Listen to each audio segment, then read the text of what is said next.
Hello friends, welcome to Cloud Idiot. Today we'll discuss on some basic concepts of Google Cloud.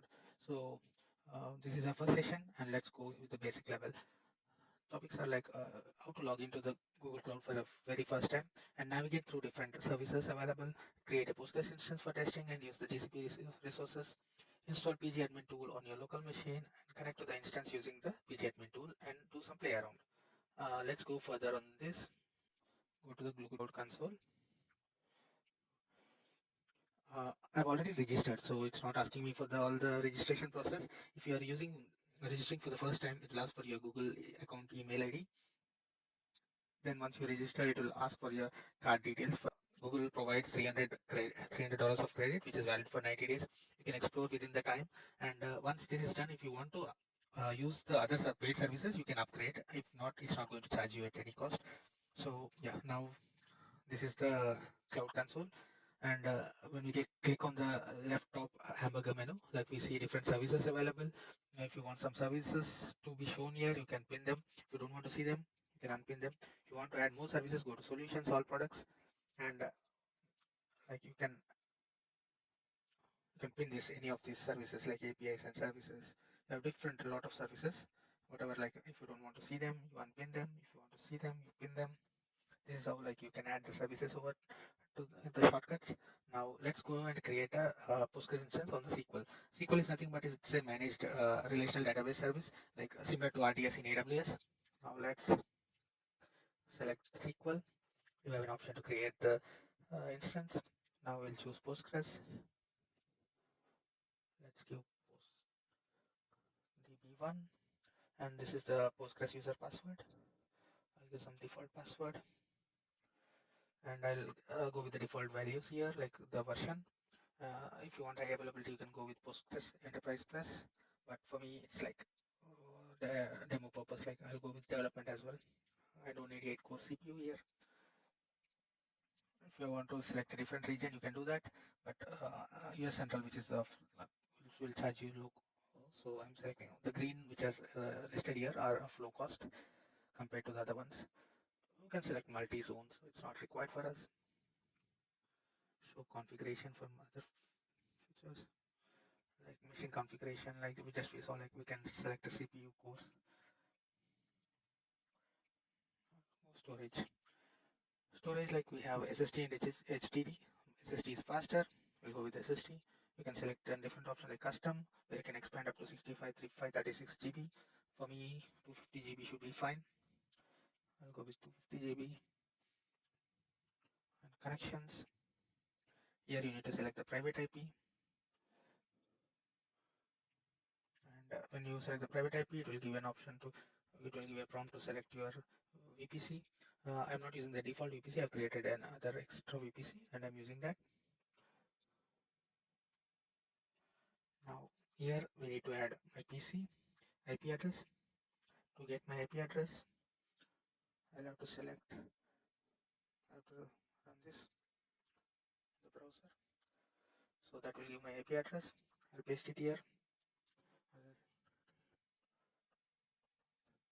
So I put some default value here and click on done. Only once this is done, you'll able to be connect from outside to your Google Cloud network.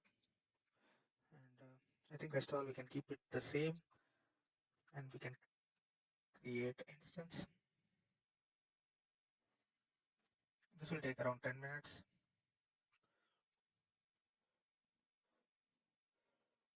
Meanwhile, let's go ahead and install our pgadmin tool. This is the URL where you can download the pgadmin tool. For my system is Windows, so I'm selecting the Windows version, and you can select the exe file and download. This download takes time, so I'm using the already downloaded file and install. Click on install.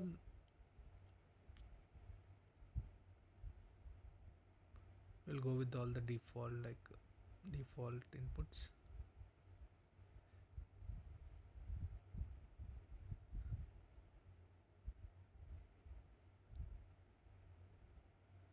So now, meanwhile, still the instance creation is in progress. Let's navigate through different options available. We have like connections, where we have the network configuration. We have the public IP, private IP, and my PC, which I have added for external connections. And if you want to create a new database, you can create it from here. Click on the create database. Once the database is created,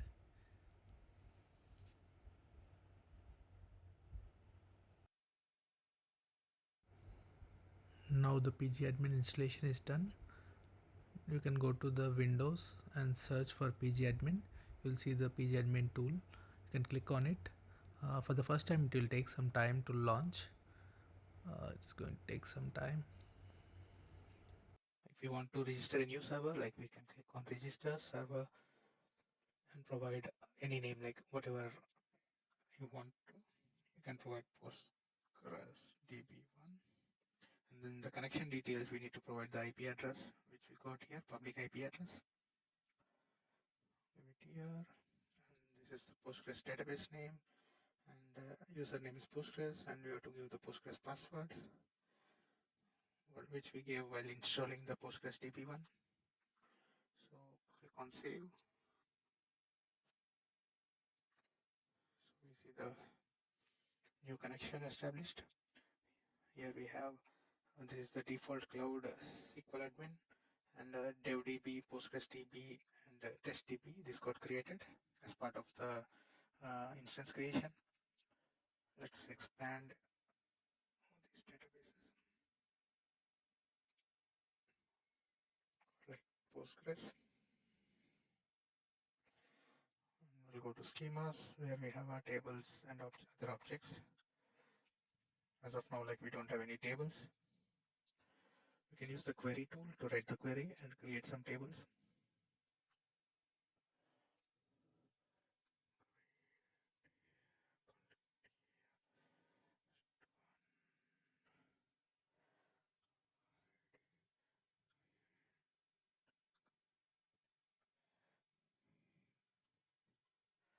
So I create this table. Done. Table created. Now insert some rows.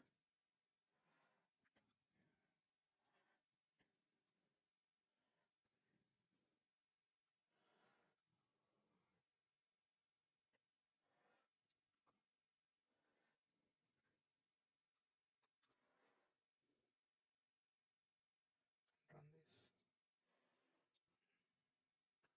Can insert one more.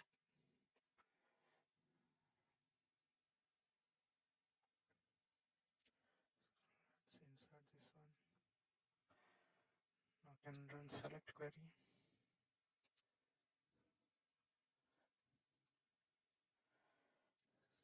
This will give you the output. This is the thing we can see. Now going to the main.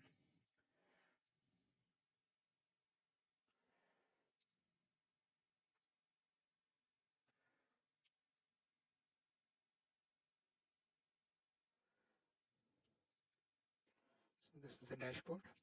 Initially, when you connect, you will see this dashboard. In this dashboard, like we have the server sessions and the tuples in, like what are the input activity going on, inserts are, and the tuples out, the row tuples which are being fetched, and active sessions details. These all details you can see from here. If you have any logs, you can check from here, and some configuration values, like different configuration values, you can check it here. And if you want to do any changes to the configuration or add a new configuration parameters, like you need to go to flag. We have flags option here. Select this one. Add a database flag. If you want to add some parameter or change some parameter, you can select one of these parameters and update accordingly, like vacuum or temp buffers, temp file limit, memory buffer, shared buffer, anything like that. Once this is done, we can save the changes. At the bottom, we can save the changes. in if it is a static parameter, like we need to bounce the services, like we'll restart. We'll have to restart the service.